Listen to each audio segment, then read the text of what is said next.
নমস্কার বন্ধুরা, আজকে আরও একটি রান্না নিয়ে চলে এসেছি।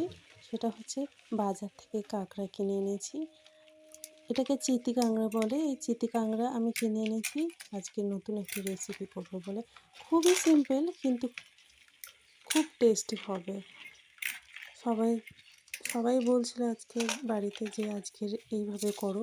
তো ভাবলাম যে সিম্পলের ওপর এইভাবেই করি আজকে। তো দেখো আমি একে একে সব কাঁকড়াগুলো কেটে নিচ্ছি। একটু ছোট ছোট তো কাঁকড়াগুলো, তাই একটু কাটতে একটু টাইম লেগে গেছে অনেকটা। আর অসুবিধা হয়, কাঁকড়াটা খেতে ভালো লাগে কিন্তু কি বলো তো, কাটতে গেলে একটু ঝামেলা লাগে। দেখো আমি আস্তে আস্তে বাইরের খোসাটা কেটে নিয়ে এবার ভেতর থেকে পরিষ্কার করে নিচ্ছি।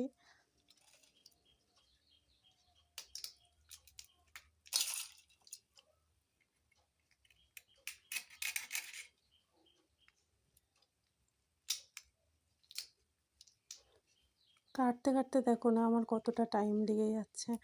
তো যাই হোক, ভাবলাম যে করবো আজকে, তো একটু টাইম দিয়েই করলাম। একটু টাইম লেগে গেছে কিন্তু তাও আজকে রান্নাটা করলাম।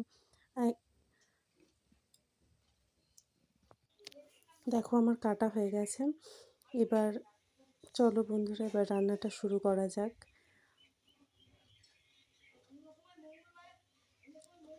কড়াতে তেল দিয়ে দিলাম। আর তেলটা যখন গরম হয়ে গেল তখন ৫ ফোড়ন দিয়ে দিলাম।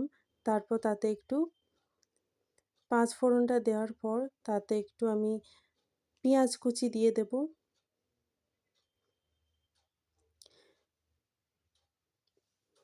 পেঁয়াজ কুচিটা দিয়ে এবার সেটাকে একটু হালকা হালকা করে ফ্রাই করে নেব।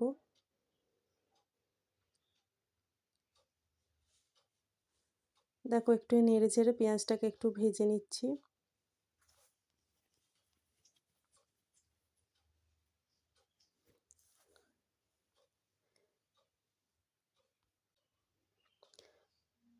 পেঁয়াজটাকে একটু ভাজা ভাজা করে নেব। আচ্ছা, তোমাদের কার কার আমার মতো কাঁকড়া খেতে ভালো লাগে বলো তো? আমার কাঁকড়া খেতে ভালো লাগে কিন্তু ওই ছাড়ানোটাই একটু ঝামেলা লাগে। তো তবুও ভালো তো লাগে যখন একটু করতে হবে রান্নাটা কষ্ট করে। তবুও আমার রান্না করতে অসুবিধা নেই। আমার খুব ভালো লাগে রান্না করতে। তো একটু ভেজে ভেজে নিচ্ছি পেঁয়াজটাকে।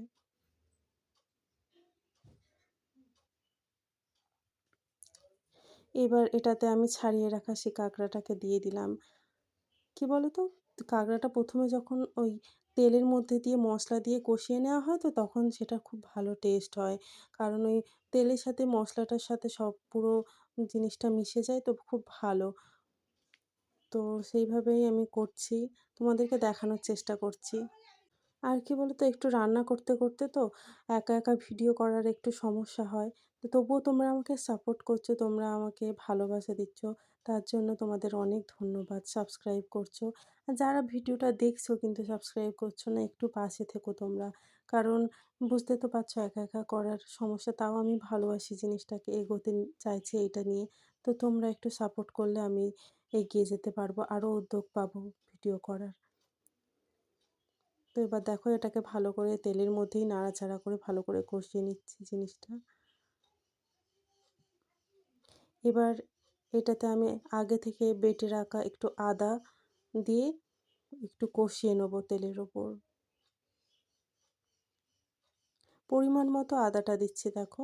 তোমরা তোমাদের পরিমাণ মতো দিও। এবার সেই আদাটা দিয়ে সেটার সাথে ভালো করে মিশিয়ে নিচ্ছি, তেলে ভালো করে কষিয়ে নিচ্ছি মশলার সাথে।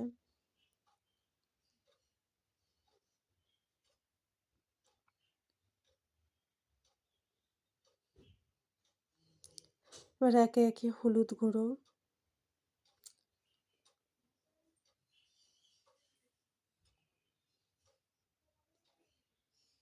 একটু টাইম লাগছে কেন বলো তো, একা একা ভিডিওটা অন করে আমি ভিডিওটা রান্নাটা করছি তো ওই জন্য দেখাতে একটু টাইম লাগছে। তো তোমরা তবুও যে সাপোর্ট করছো তার জন্য ধন্যবাদ তোমাদের। তারপর দিয়ে দিলাম লঙ্কার গুঁড়ো। ঝালটা তোমাদের পরিমাণ মতো দিও। তোমরা যদি বেশি ঝাল খেতে পছন্দ করো তো বেশি লঙ্কার গুঁড়োটা দিও। কিন্তু আমি একটু কম রেখেছি। তার সাথে দিয়ে দিলাম ধনে গুঁড়ো,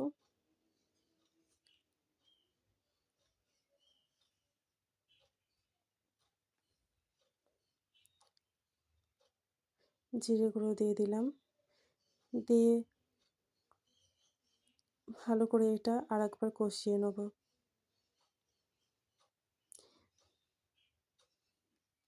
কালারটা দেখো এর মধ্যেই চলে এসছে। একটা সুন্দর কালার চলে এসছে।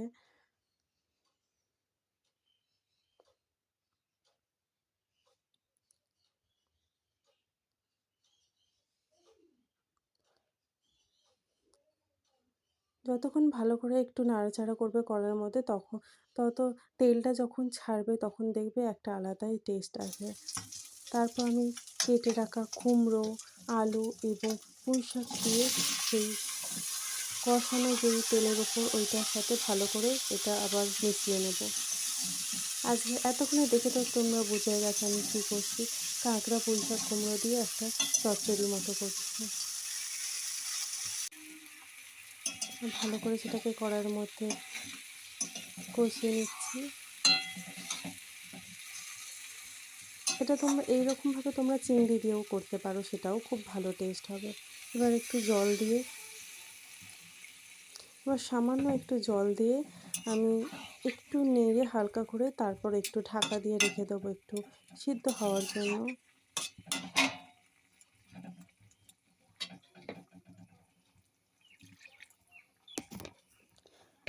আরও একটা রেসিপি তোমাদের সাথে কাঁকড়ার আরও একটা রেসিপি শেয়ার করব খুব তাড়াতাড়ি। সেটা একটু অন্য ধরনের হবে, তো তার জন্য চ্যানেলটাকে একটু সাবস্ক্রাইব করে রাখবে। এবার দেখো ঢেকে নিলাম, ঢেকে নিয়ে এবার কিছুক্ষণ সিদ্ধ হতে দিলাম। তারপর খুলে হ্যাঁ, আরেকটা টমেটো দিয়েছিলাম, সেটা তোমাদের বলতে ভুলে গিয়েছিলাম। দেখানো হয়নি ভিডিওতে। তো টমেটোটা দিয়ে তারপর ঢেকে নিয়ে একটু আবার নেড়ে চেড়ে টমেটোটা ওর সাথে যখন সেদ্ধ হয়ে যাবে তখন ওর সাথে একটু মিশিয়ে নেবো।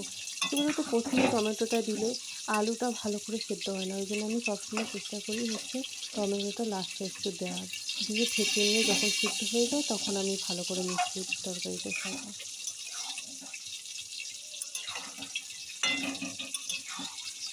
এবার দেখো ভালোভাবে নেড়ে চেড়ে নিচ্ছি। নিয়ে আমি একটু শুকনো শুকনো করার চেষ্টা করব, একটু চচ্চড়ির মতো, তাহলে সেটা আরও ভালো টেস্ট হবে।